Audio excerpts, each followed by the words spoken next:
Muy buenos días a todos los presentes. Queremos agradecer esta mañana su presencia a este curso tan importante para todas y todos nosotros, pero principalmente queremos agradecer a la Contraloría General del Estado por este apoyo incondicional que han tenido a bien apoyarnos a la Secretaría de Educación, principalmente a la Contralora General del Estado, a la ingeniera Mercedes Santoyo Domínguez, por la disposición que tienen con nosotros, la unidad de género. Necesitamos pues esta capacitación, y quién más que ustedes como los indicados para apoyarnos. Al jefe del Departamento de Ética y Capacitación de la Contraloría General del Estado, al psicólogo Raúl Barrientos Domínguez, a la licenciada María Guadalupe Garroche Salas y a la licenciada Mariana Méndez Grajales, que son nuestros ponentes de lujo de esta mañana. Queremos pues darles la bienvenida también a todas y todos nuestros enlaces. Vamos a aprovechar esta capacitación. Por favor, tomen apuntes, sean todas y todos muy bienvenidos. Así que pues adelante, vamos a continuar con esta capacitación. Muchísimas gracias, licenciada Angélica. Me voy a permitir leer una muy breve síntesis curricular de la licenciada Mariana Méndez Grajales, quien será nuestra ponente el día de hoy. La licenciada Mariana Méndez Grajales es licenciada en Administración de Empresas por el Centro de Estudios Superiores de Veracruz. Es certificada en el estándar de competencia laboral S0217, impartición de cursos, formación de capital humano de manera presencial grupal. Certificada en el estándar competencia laboral S0308, capacitación presencial a servidoras y servidores públicos en y desde el enfoque de igualdad entre mujeres y hombres. Ambas certificaciones han sido emitidas por el Centro Nacional de Normalización y Certificación de Competencias Laborales. También es diplomada en la incorporación de la perspectiva de género en la planeación de políticas públicas estatales y auditorías de género por la Universidad Metropolitana, Unidad Xochimilco. La licenciada Mariana también es pionera en la creación de las unidades de género, y ella mantiene una participación activa en el seguimiento y evaluación de la incorporación de la perspectiva de género en las dependencias y entidades del Estado de Veracruz. Con su vasta experiencia, ha participado en talleres sobre temas como sensibilización en género, políticas públicas con perspectiva de género, incorporación de la perspectiva de género en la administración pública estatal, hostigamiento y acoso laboral, uso administrativo del lenguaje incluyente y no sexista, hostigamiento sexual y acoso sexual en administración pública estatal. También ha participado en foros sobre acoso laboral, violencia familiar, empoderamiento de las mujeres, violencia de género, entre otros. La licenciada Mariana, bueno, pues es una experta en el tema que hoy vamos a abordar, y queremos decirle que es un honor para la Secretaría y en especial para esta unidad de género tenerla con nosotros el día de hoy. Gracias, gracias a la licenciada Mariana, muchísimas gracias a la licenciada Lupita y al psicólogo Raúl por todo el enlace que nos permitieron hacer con ustedes. Adelante, licenciada Mariana. Hola, muy buenos días a todas y a todos. Gracias por su asistencia. Gracias, licenciada Angélica Pineda. Muchas gracias, maestra Norma Rodríguez. El día de hoy, pues como bien ya lo comentaron, estamos aquí para hablar sobre lo que es el protocolo para la prevención, atención y sanción del hostigamiento sexual y el acoso sexual en la administración pública estatal. Agradezco la confianza, agradezco la invitación por parte de la Unidad de Ética de la Contraloría General del Estado. Esta es una primera parte de lo que comprende el protocolo. Vamos a hablar únicamente de lo que es la prevención y la atención. Posteriormente se tocará otro tema que ya es más particular y que es sobre el procedimiento para la investigación en cuanto a las denuncias sobre hostigamiento y acoso sexual. Sí vamos a tocar de manera general lo que es la ruta de atención y cuáles son las competencias tanto de la unidad de género como del órgano interno de control y algunos supuestos que al final, como bien dijo la licenciada Norma Rodríguez, dentro de las reglas de operación, bueno, ella ya comentó algunas que yo tenía contempladas, como es la de poner nuestros micros en silencio. Quien pueda, puede abrir su cámara, si no, no hay ningún problema, por eso de que luego se alenta el internet en sus hogares y es que están haciendo trabajo en casa. Y trato de hacer muy amena la charla.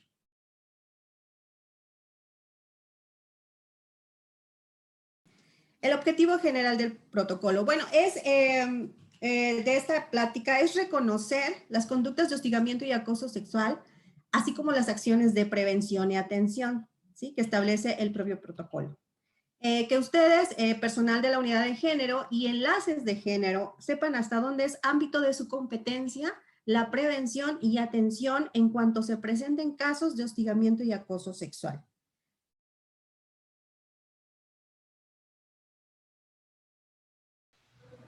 El acuerdo por el que se expide el protocolo para la prevención, atención y sanción del hostigamiento sexual, como ustedes ya lo saben, se emite el 23 de marzo del año 2020 en sustitución del que se emitió el 8 de marzo del 2019.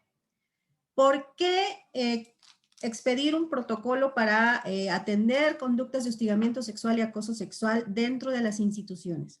Bueno, esto es en cumplimiento a lo que son las declaratorias y específicamente a la declaratoria de alerta de violencia de género por feminicidio que se emite en el 2016. ¿Sí? En cumplimiento a esta declaratoria de alerta de violencia de género, el señor gobernador en el año 2019, específicamente el 25 de enero, emite la estrategia de coordinación estatal Cero Tolerancia a la Violencia contra las Mujeres y las Niñas en el estado de Veracruz, la cual maneja directrices generales y directrices específicas que van dirigidas a los municipios.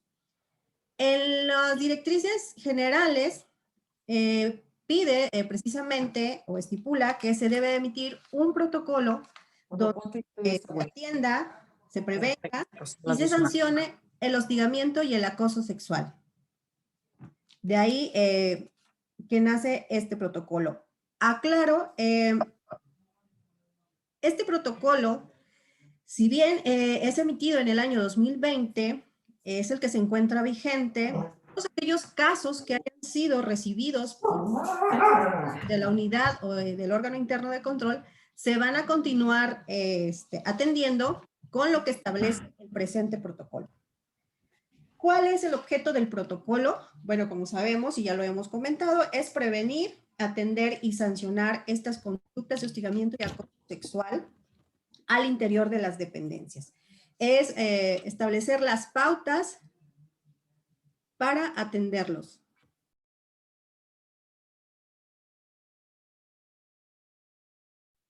De los principios del protocolo. Como sabemos, el protocolo establece principios para poder dar una correcta interpretación y una correcta aplicación a lo que establece el mismo.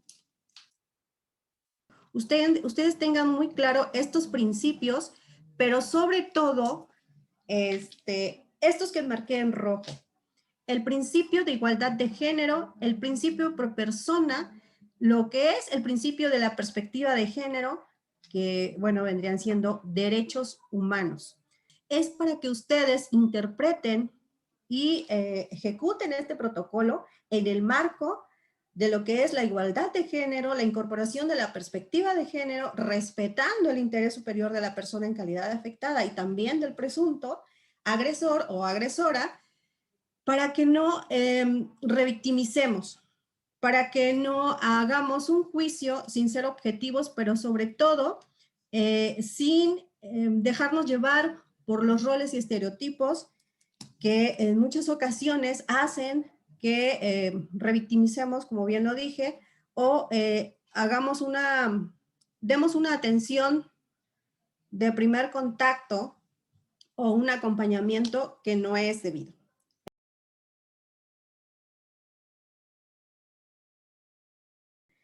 El protocolo también en el numeral 14 es importante mencionar que nos habla sobre la comisión. La comisión del protocolo es un grupo de personas de las dependencias y que se nombran para emitir lo que es las pautas y bases de los programas, del programa de trabajo del protocolo.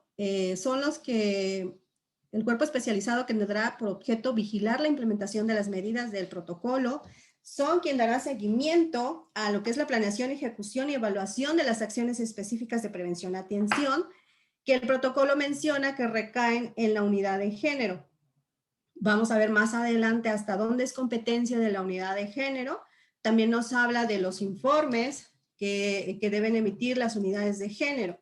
Las unidades de género, la comisión del protocolo está integrada por la Contraloría General del Estado, por el Instituto Veracruzano de las Mujeres, que representa la Secretaría de Gobierno, por la Secretaría del Trabajo, por la Secretaría de Finanzas, también está la oficina del señor gobernador, la Dirección General de Cultura de Paz y una persona representante de la academia o sociedad civil.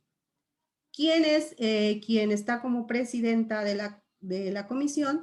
Pues es la ingeniera Mercedes Santoyo Domínguez, Contralora General del Estado. Como secretaria está el Instituto Veracruzano de las Mujeres. ¿Por qué es importante saber cómo está integrada esta comisión? Porque los casos que no se lleguen a resolver, bueno, los casos que tengan, pues, que no se lleguen a resolver de manera correcta o que la persona en calidad afectada esté inconforme, pues subirán a la comisión. Esto es lo que les mencionaba. ¿Quiénes integran la comisión? Bueno, ya lo vimos. El protocolo nos habla que los titulares y las titulares de las dependencias y entidades, en este caso la Secretaría de Educación de Veracruz, ya emitió su pronunciamiento cero tolerancia, tal y como lo establece el numeral 34, fracción 1 del protocolo. El pronunciamiento, ¿cuál es la importancia de este pronunciamiento? Bueno, el titular de la dependencia en este pronunciamiento se compromete a no permitir las conductas de hostigamiento y acoso sexual al interior de la Secretaría, ¿sí? Se compromete también a que el personal reciba por lo menos una vez al año capacitación en materia del protocolo. Se compromete a definir el hostigamiento y el acoso sexual, ¿sí?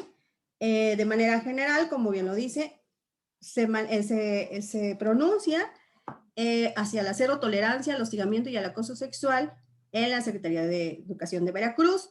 Ayer veía la plataforma, la página de la Secretaría de Educación, tienen ustedes ahí el pronunciamiento y bueno, es parte de lo que solicita el protocolo, ustedes dan cumplimiento en tiempo y bueno, por esa parte ustedes están cumpliendo. Expresar de forma enunciativa más no limitativa las conductas que vulneran las reglas de integridad. Aquí es muy importante aclarar. El protocolo lo dice. Lo que está aquí es enunciativo, más no limita. ¿Por qué? Porque al momento de que se presente un caso dentro de la dependencia, podemos recurrir a otros instrumentos que más adelante vamos a ver, ¿sí? Brindar información sobre los mecanismos de primer contacto. Interpretar y aplicar el protocolo. Dentro de los mecanismos de primer contacto está la atención que da la unidad de género. Más adelante vamos a ver cuáles son las funciones y atribuciones de la unidad de género en cuanto al protocolo. Compromisos particulares de la dependencia o entidad para erradicar las conductas de hostigamiento o acoso sexual. Revisaba el protocolo, el de ustedes está completo. Asegurar que las personas servidoras públicas reciban al menos, eso fue lo que ya les comenté, brindar facilidades para el proceso formativo de sensibilización del personal de la unidad de género y del órgano interno de control. En este caso, la unidad de género de la Secretaría de Educación está haciendo lo propio en materia de proceso formativo de su personal y sus enlaces y bueno, está cumpliéndolo con esta fracción 3, ¿sí? Y que establece el pronunciamiento. Promover una cultura institucional de igualdad de género, derechos humanos y no discriminación, ¿sí? Que también se hará a través de la unidad de género. ¿Por qué recae esto en la unidad de género? Bueno, el mismo protocolo lo establece.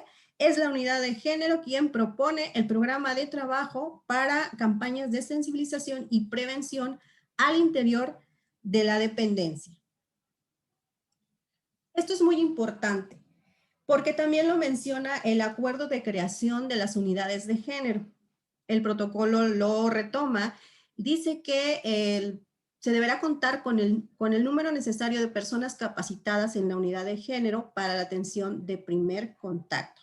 En el caso del acuerdo de creación de las unidades de género, dice que se debe de contar con el personal, bueno, que el personal que esté en la unidad de género debe de estar capacitado en materia de género.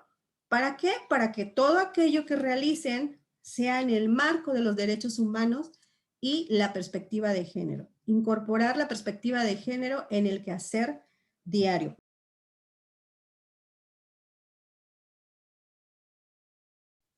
El acoso sexual dentro de las instituciones, porque son malas prácticas que se han venido realizando durante años y que desafortunadamente compañeros y compañeros las validan, ¿no? Porque no tienen ese conocimiento sobre lo que son los mandatos de género.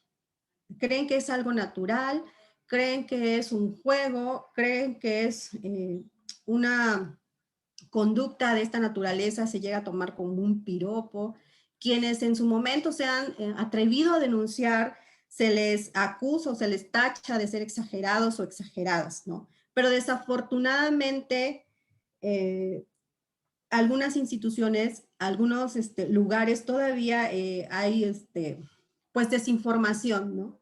Desinformación sobre estos temas y por eso es importante que la unidad de género, que así como el secretario en su pronunciamiento se compromete a no tolerar este tipo de conductas, bueno, que a través de la unidad de género, que hoy está haciendo lo propio, dar a conocer que esto que se presenta de manera continua o tal vez ya es esporádica, no lo sé, pues tiene consecuencias tanto en el ámbito administrativo como en el ámbito penal. Son delitos de naturaleza oculta. Bueno, hemos escuchado muchas veces quienes ya han padecido de este tipo de conductas o este tipo de delitos, que es muy difícil denunciarlos. ¿Por qué? Porque la persona que comete este tipo de delitos, pues busca la manera de realizarlos de manera oculta, que no tener testigos precisamente para que la persona víctima no pueda denunciar, ¿sí? No tenga el valor de denunciarlos porque, como bien mencionaba hace un momento, pues hemos naturalizado tanto esta violencia que en algunas ocasiones llegamos a cuestionar a la persona que se presenta a recibir atención de primer contacto, se llega a cuestionar o a presentar una denuncia directamente al órgano interno de control porque justificamos el hostigamiento o el acoso sexual, ¿sí? Para las víctimas es muy difícil porque se presenta una serie de complicaciones cuando se encuentra que la persona que le va a atender no se encuentra capacitada debidamente, ¿sí? Esto le afecta a nivel psicológico, emocional, y bueno, es importante estemos formados en este tema para evitar la revictimización, ¿sí?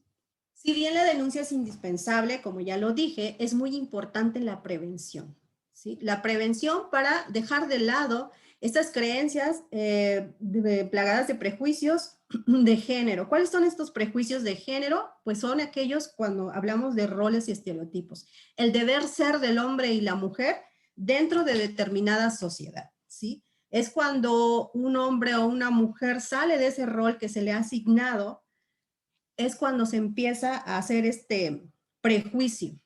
Lo comentaba hace un momento con un compañero, que muchas veces justificamos la violencia porque tenemos una construcción que no incluye visibilizar que hombres y mujeres somos diferentes, que somos construidos y que no tenemos esta perspectiva de género, ¿sí? Por eso como la unidad de género tiene un trabajo muy importante para el cumplimiento del protocolo, que es la prevención, que es que se cumpla la cero tolerancia del hostigamiento y el acoso sexual dentro de la Secretaría de Educación de Veracruz. Y esto es en tocar un tema. Como lo mencionaba, el creer que el hostigamiento y el acoso sexual son conductas que se presentan porque las mujeres, en su mayoría, porque estadísticamente son más las mujeres quienes padecen este tipo de violencia, son las que provocan, ¿sí? Creer que desde estos mandatos de género se dice que los hombres son los que conquistan y ellas se dejan conquistar, es validar este tipo de violencia.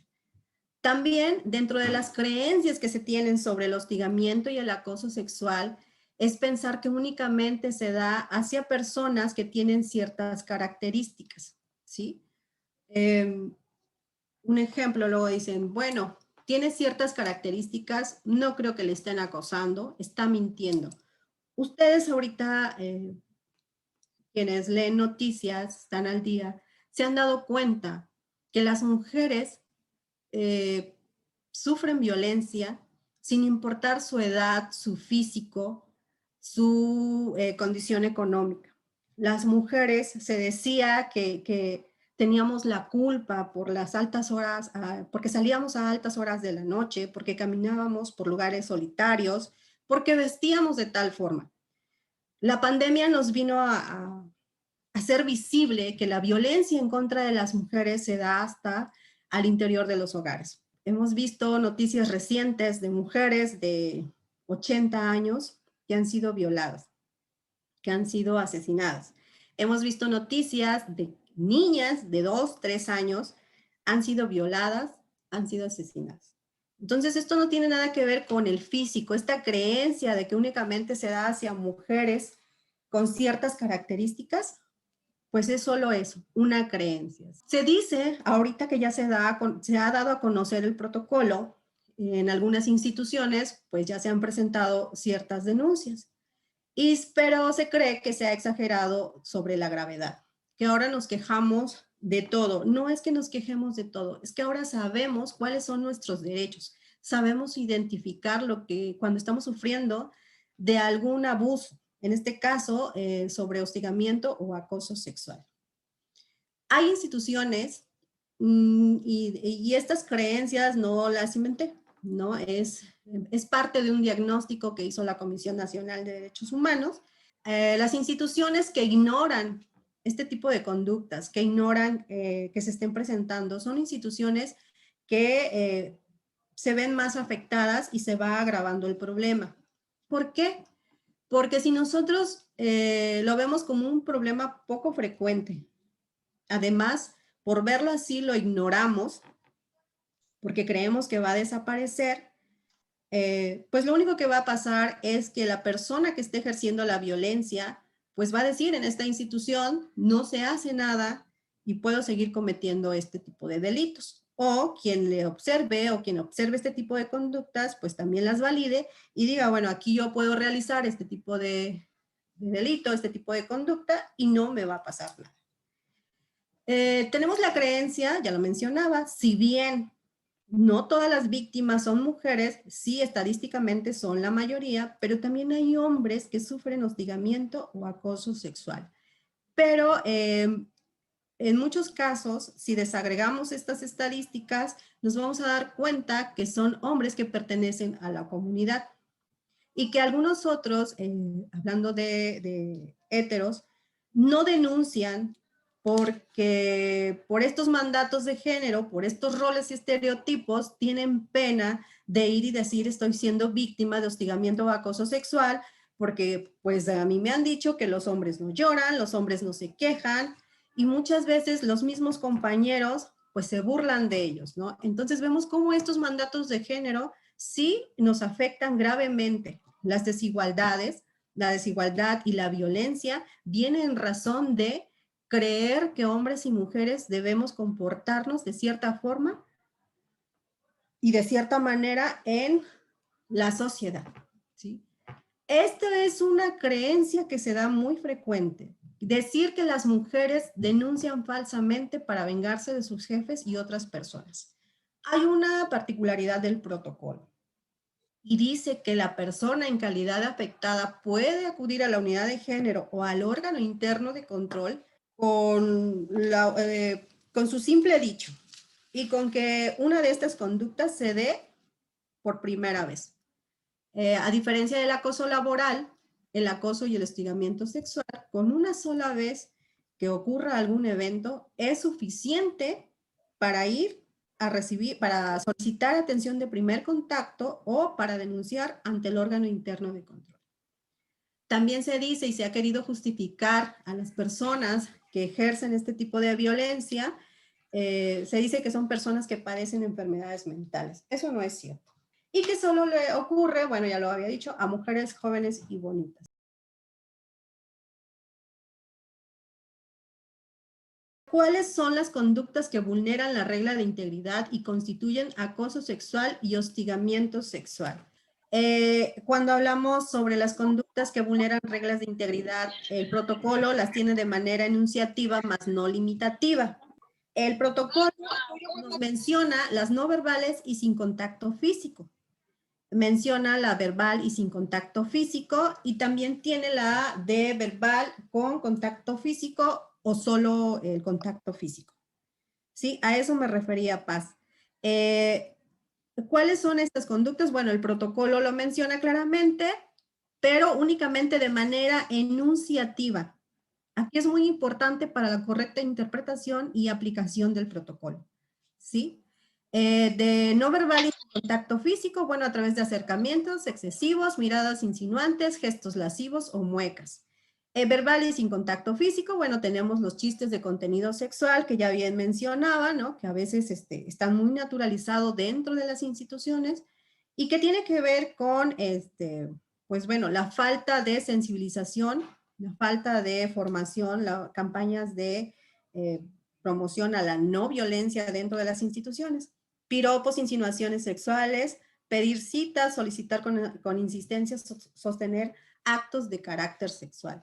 Y lo que te mencionaba, el verbal y con contacto físico o solo el contacto físico se da, bueno, lo dice específicamente, ¿no? Mediante abrazos y besos no deseados, pellizcos, acercamientos, roces, y todos los que menciona el protocolo en el numeral 54. Y aquí tenemos otros que el protocolo, si bien no los menciona como tal, pues es importante que los tengamos. ¿Por qué ocurren las conductas de hostigamiento y acoso sexual? Bueno, los factores que las propician, es un poco difícil decir por qué ocurren, pero quienes están ya capacitados en temas de género, sensibilización en género, bueno, sabemos que existe el machismo, que puede ser por los, que es por los estereotipos dentro de los factores que lo propician, estereotipos sobre la sexualidad, el abuso de poder y sobre todo una débil cultura de la denuncia. Visibilizar, ¿no? Que cuando hablamos de lo femenino, no únicamente nos referimos a las mujeres, sino que también a las personas que pertenecen al grupo LGBTI, ¿no? Y más. Bueno, también nos habla sobre los estereotipos sobre la sexualidad. ¿A qué nos referimos cuando hablamos sobre los estereotipos sobre la sexualidad? Tiene que ver con esto del machismo, es donde se cree que los hombres deben de demostrar, como bien lo dice Benjamín, su virilidad a través de estas relaciones de poder, donde se dice que el hombre es el fuerte, tiene dominio sobre lo femenino, ¿sí? Y se expresa a través de conductas que se justifican, ¿no? Conductas que para ellos son inofensivas, ¿no? Pero que, pues sí, atentan contra la dignidad de las personas porque, pues, son conductas aprendidas y cuando un hombre una persona reconoce sobre todos estos estereotipos sobre la sexualidad que se basan en el machismo, pues deconstruye eso que creía natural. El abuso de poder. ¿A qué nos referimos cuando hablamos del abuso de poder? Bueno, el abuso de poder es cuando se desea someter a la persona que está siendo violentada.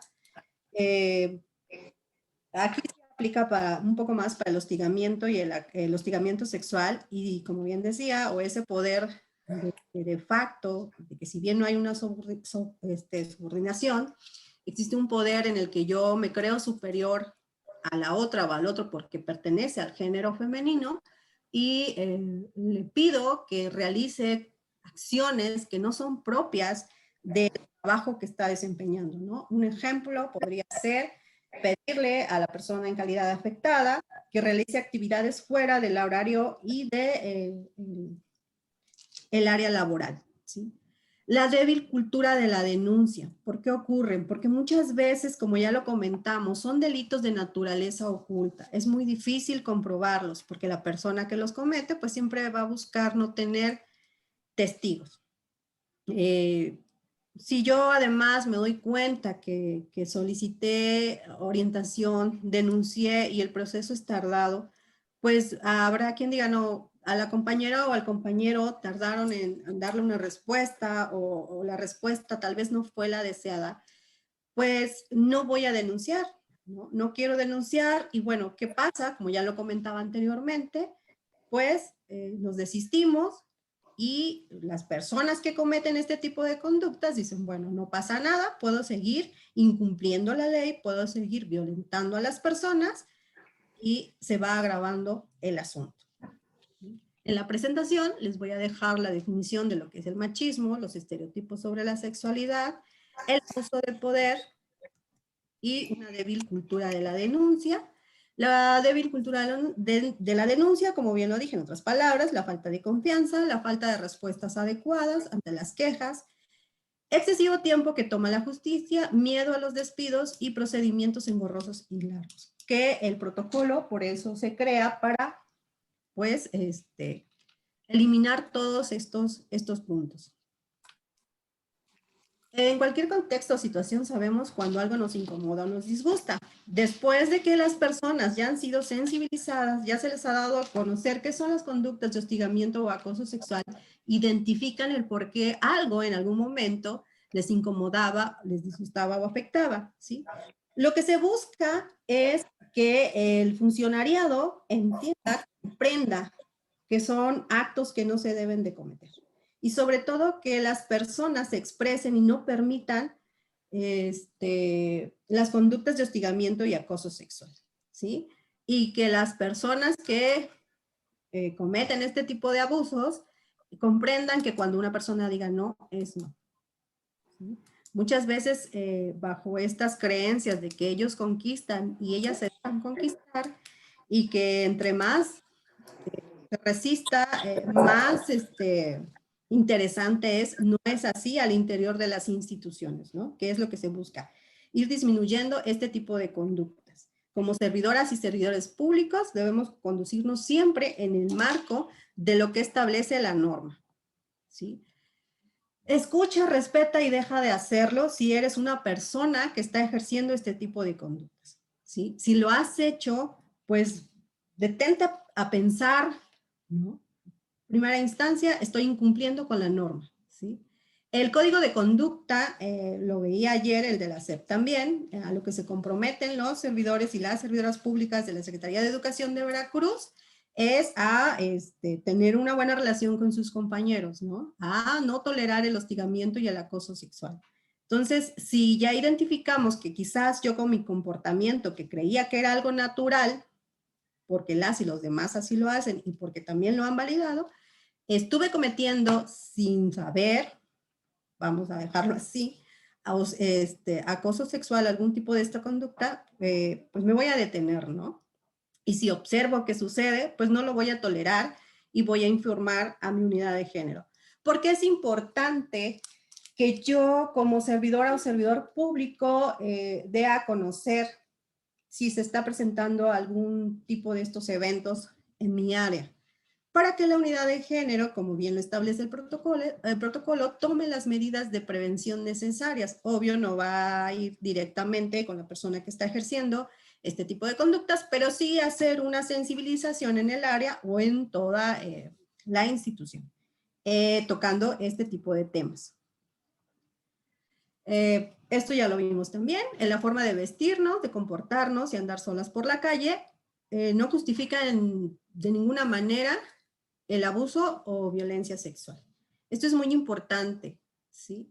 Que nos empoderemos en esa perspectiva, en ese entendimiento de que yo no me debo de sentir culpable por mi forma de vestir o actuar, porque eso no es justificación para que el otro o la otra me hostigue o me acose.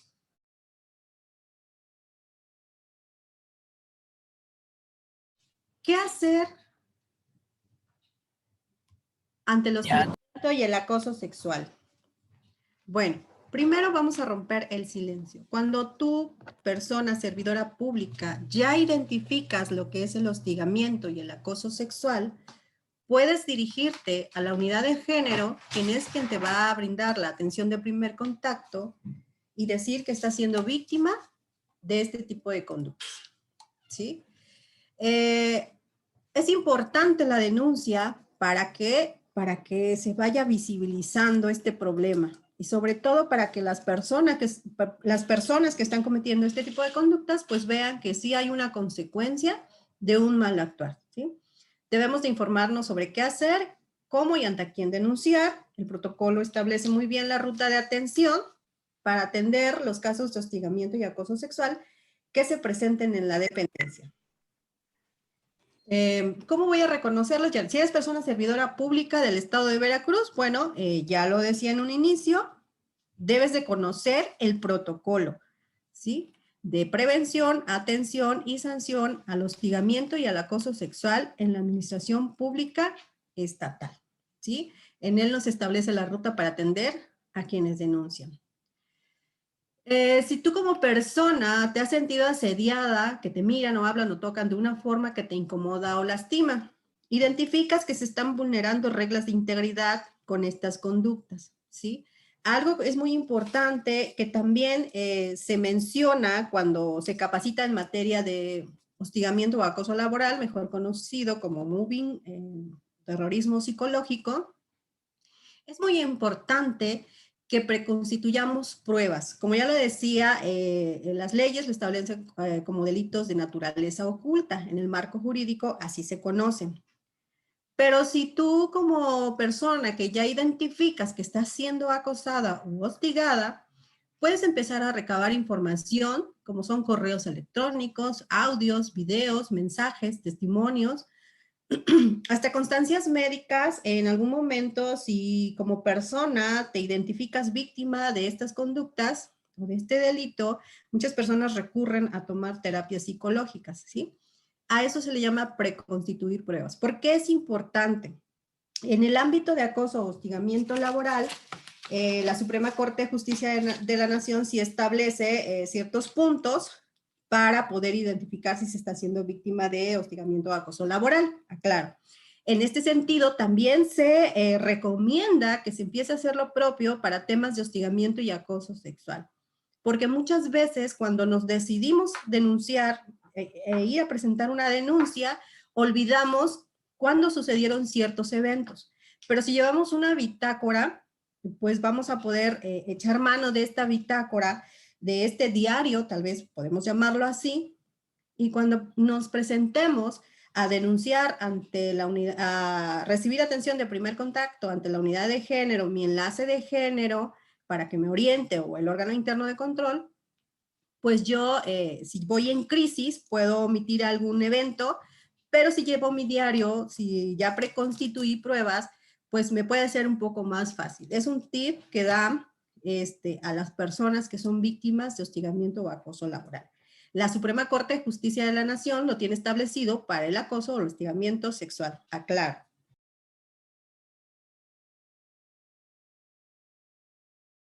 Proceso de atención. El numeral 39 del protocolo nos habla de cuál es el proceso de atención y dice que se debe de acudir, la persona en calidad de afectada debe de acudir a la unidad de género de la dependencia, en este caso, si se presenta alguna situación, y la persona en calidad de afectada decide recibir atención de primer contacto, va a acudir a la unidad de género.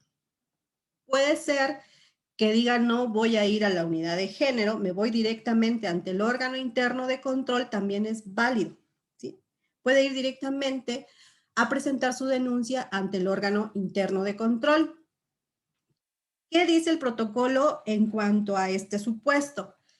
El órgano interno de control, como lo establece el numeral 8 del protocolo, debe de contar con una persona formada en materia de género para dar orientación en lo que establece el protocolo, orientación a esta persona que acude a denunciar ante el órgano interno de control y omitió por decisión propia recibir atención de primer contacto. Pero aquí es muy importante aclarar algo. Dentro de la ruta de atención no se menciona como tal, más adelante vamos a ver ya desglosado cuáles son las funciones y atribuciones de la unidad de género y el órgano interno de control, pero el protocolo dice de manera concreta, específica, que el órgano interno de control dará vista, ¿no?, a la unidad de género o viceversa. En este caso, si la persona en calidad de afectada decide ir directamente al órgano interno de control, el órgano interno de control le dará vista a la unidad de género de que se presentó un caso en tal área. Debe de dar los datos no de la persona que está denunciando, porque recordemos, ella no quiso recibir atención de primer contacto de la unidad de género por la razón que ella tenga y decidió ir directamente al órgano interno de control. En el supuesto de que diga no quiero que la unidad de género se entere, aún así el órgano interno de control debe de dar vista a la unidad de género en materia de estadística. ¿Para qué?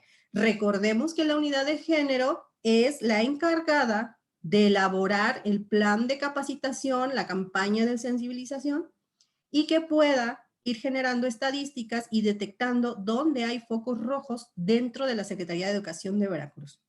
Por eso es importante la comunicación clara entre el órgano interno de control y la unidad de género. La unidad de género dentro de la prevención y atención, sus funciones es la difusión del pronunciamiento. Desde el momento en que el secretario de Educación de Veracruz emite el pronunciamiento cero tolerancia, la unidad de género le dio difusión a través de medios electrónicos, a través de los medios con los que cuente la Secretaría de Educación de Veracruz, le dio a conocer este pronunciamiento a todo el personal, tanto oficinas centrales como planteles. Sensibilización para el personal de subdependencia o entidad. La unidad de género, como bien lo dice el protocolo, es la que va a diseñar el programa de capacitación y sensibilización para dar cumplimiento a lo que establece el protocolo. Es la encargada de dar capacitación a las personas enlaces de género. Aquí hay algo muy importante. Es muy importante que esté publicado el directorio de las personas que integran la unidad de género, así como el órgano interno de control, la ubicación de las mismas y por qué medios se puede presentar a recibir atención de primer contacto a la persona en calidad afectada o ir a presentar una denuncia, ¿sí? La unidad de género es la que va a establecer las bases y dar seguimiento al programa de sensibilización y capacitación. Va a orientar de manera pertinente y clara y precisa en relación de las conductas de hostigamiento y acoso sexual. Por eso es importante que el personal y los enlaces estén capacitados en materia de género, derechos humanos y conductas de hostigamiento y acoso sexual, ¿sí? Y también es la encargada de informar a la comisión las acciones de prevención, sensibilización, capacitación y atención en materia de protocolo. Si vemos aquí, nada más abarca lo que es la prevención, sensibilización, capacitación y atención. La atención de primer contacto. El protocolo nos dice que la unidad de género es el área que va a dar atención de primer contacto, que es orientar, canalizar y acompañar a la persona en calidad afectada en su proceso para denunciar ante el órgano interno de control. Aquí es algo muy importante de mencionar.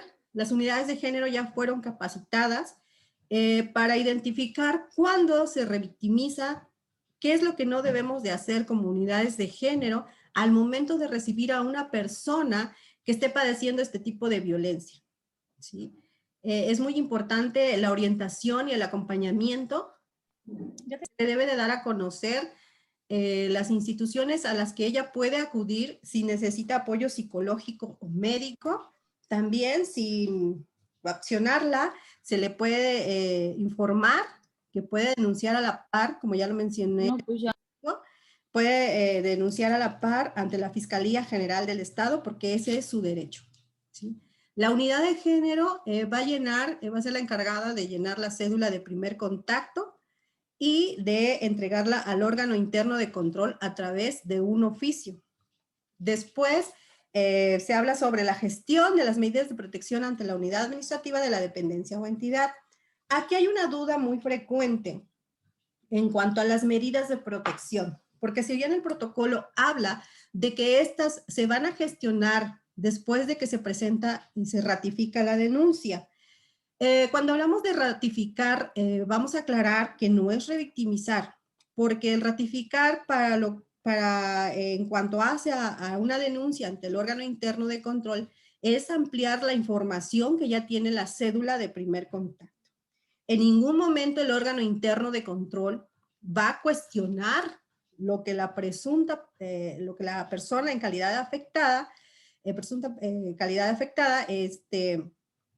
manifieste en la cédula, ¿sí? Únicamente es en términos de ampliar la información que ya tiene la cédula. Jamás se le va a cuestionar esas preguntas que ya se hablaron en el tema, en el momento que se capacitó de qué es revictimizar y qué no es revictimizar.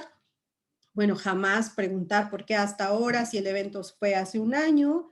También debemos evitar hacer promesas que pues no sabemos si vamos a cumplir, ¿no? Tanto comunidad de género como órgano interno de control. Regresando a las medidas de protección, resulta que la persona en calidad de afectada pues únicamente fue y solicitó atención de primer contacto y dice, no quiero denunciar ante el órgano interno de control. ¿Se le pueden gestionar las medidas de protección? Recordemos que el protocolo tiene un principio que es el principio pro persona. Y si bien el protocolo menciona que las medidas de protección se gestionan después de presentada la denuncia, después de consultarlo, porque en algún momento sí tuve un poco de duda. Bueno, estamos hablando de la protección más amplia de la persona. Si esta persona no quiere denunciar, pero sabemos que hay un riesgo, claro que se le van a gestionar las medidas de protección. Como unidad de género, debemos de gestionarlas, ¿sí? Porque debemos de garantizar la protección más amplia de esta persona. El registro interno de casos de hostigamiento sexual, bueno, corresponde a la unidad de género. Por eso es que va a estar en constante comunicación con el órgano interno de control por aquellos casos que vayan directos al órgano interno de control. Y bueno, es la responsable de la captura del BANESBIN. En el BANESBIN, ¿qué es en cuanto al órgano interno de control? Bueno, el órgano interno de control recibe de la unidad de género, como ya lo mencionábamos, a través de oficio, la cédula de atención de primer contacto. La unidad de género, si es deseo de la persona en calidad de afectada, siempre acompañará a esta persona. El órgano interno cita a la persona en calidad de afectada para que ratifique su denuncia e inicie la investigación. Durante ese proceso va a realizar las diligencias para la integración del expediente y va a notificar del mismo, del caso, a la persona en calidad de afectada y a la persona presunta agresora. Recordemos también el principio de presunción de inocencia, ¿sí? Aquí siempre también debemos de respetar los derechos humanos de la persona presunta agresora. El informe de presunta responsabilidad administrativa, y ojo aquí, no me voy a meter mucho en este tema porque ya es un tema que toca una licenciada en Derecho. El informe de presunta responsabilidad únicamente se emite si el órgano interno de control determina que existe una falta, la califica, hace su informe de presunta responsabilidad administrativa y lo turna a la autoridad sustanciadora, quien evaluará este informe y ratificará, o bueno, dirá si se cometió la falta, pero considero que no es grave o es grave. Por eso es importante que las áreas estén capacitadas en materia de género y derechos humanos.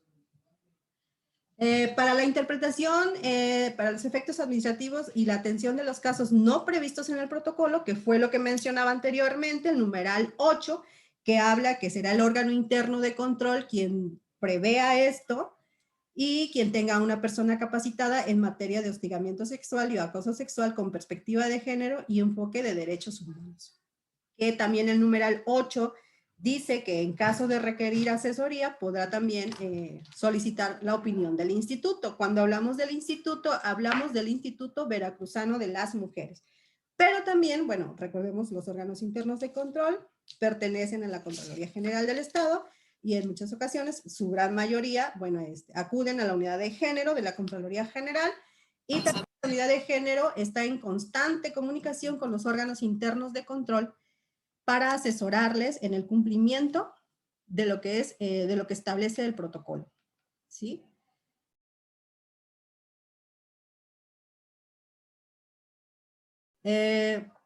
Ya lo dijimos, las conductas de hostigamiento y acoso sexual constituyen faltas de respeto, diligencia y rectitud hacia las personas, mayormente cuando se tiene una relación laboral y que determinamos que estamos hablando de hostigamiento y acoso sexual, ¿sí? Son actos que atentan, hablábamos sobre que atentan contra las reglas de integridad. En Veracruz tenemos un código de ética que emite la Contraloría General del Estado, que se fundamenta en el artículo 5 de la Ley General de Responsabilidades Administrativas, donde vienen las directrices. Tenemos la Ley de los servidores de responsabilidades de los servidores públicos del Estado de Veracruz, es el artículo 7. Ustedes como servidores y servidoras públicas lo deben de conocer qué dicen ambos artículos, están armonizados. De ahí se fundamenta la emisión del Código de Ética para los servidores públicos y servidoras públicas del gobierno del Estado de Veracruz. Y tenemos los códigos de conducta de las dependencias y entidades que nos hablan sobre cuáles son las reglas de integridad y cuáles son las conductas que las vulneran. Y ahí, en el Código de Conducta, específicamente se habla sobre las conductas de hostigamiento y acoso sexual. Les decía, ayer me di a la tarea de revisar la página de la SEP, tienen los dos instrumentos, tienen, bueno, los tres instrumentos, que es el Código de Ética, el Código de Conducta y el pronunciamiento cero tolerancia, ¿sí? ¿Por qué menciono estos instrumentos? Porque en el protocolo, en los antecedentes y en los primeros numerales del protocolo se menciona, porque lo que determine el órgano interno de control en cuanto a la resolución que se dé para emitir un IPRA, se va a apoyar en lo que dice la Ley General de Responsabilidades, el Código de Ética, el Código de Conducta de la institución, el protocolo y demás que sean necesarios, ¿sí? Bueno, eso ya lo comenté también. Son actos que atentan contra los valores éticos, los derechos humanos y la integridad física o psicológica de las personas, ¿sí?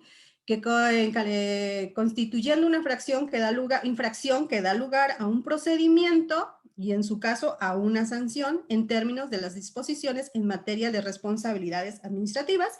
Y bueno, ya les mencioné la ley y estos instrumentos, como lo son el Código de Ética y el Código de Conducta, y en este caso el protocolo, que es lo que nos ocupa el día de hoy, ¿sí? También lo mencioné anteriormente, teniendo conocimiento de estas leyes que nos enmarca en nuestro quehacer diario, en cómo debemos conducirnos dentro de las instituciones, en nuestro actuar, debemos de conducirnos en el marco de la ética y la legalidad, ¿sí?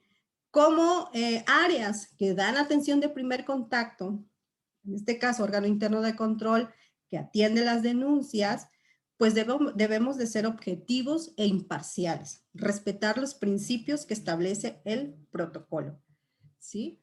ya lo mencioné, es el numeral 10, aquí ya está de manera textual, como lo enuncia el protocolo. Y el numeral 12, que habla sobre que quedan estrictamente prohibidos de manera enunciativa, más no limitativa, el hostigamiento y el acoso sexual, ¿sí? Y detalla cuáles son las reglas, bueno, cuáles son las conductas que vulneran las reglas de integridad en cuanto a lo que establece el protocolo. Para la calificación y sanción de las conductas referidas al hostigamiento sexual y acoso sexual, también ya lo comenté, se estará lo dispuesto en la Ley General de Responsabilidades Administrativas y estos otros instrumentos que les comentaba, como son el Código de Ética, el Código de Conducta y el protocolo y demás que quiera aplicar la persona que realiza la investigación. Es de manera general, como les comentaba al inicio, de manera general lo que abarca el protocolo en materia de prevención, atención y la ruta de atención. No me adentro a lo que ya es la investigación porque ese es un segundo tema que se va a abordar. Por favor, lean el protocolo como personas servidoras públicas, veamos de qué trata el código de ética, nuestro código de conducta, a qué nos comprometemos y pues hay un gran trabajo por hacer. Licenciada Angélica, licenciada Norma, muchísimas gracias. A nombre de la ingeniera Mercedes Santoyo, muchísimas gracias. La Contraloría General del Estado pues está atenta a lo que ustedes necesiten a través del órgano interno de control en materia de capacitación, a través de la unidad de ética y capacitación que preside el psicólogo Raúl. Muchísimas gracias. Agradecer a la ingeniera Mercedes Santoyo por las facilidades otorgadas a través de su persona para esta capacitación. Licenciada Mariana, es un gusto escucharla. Por favor, agradézcale a la ingeniera Mercedes todas las facilidades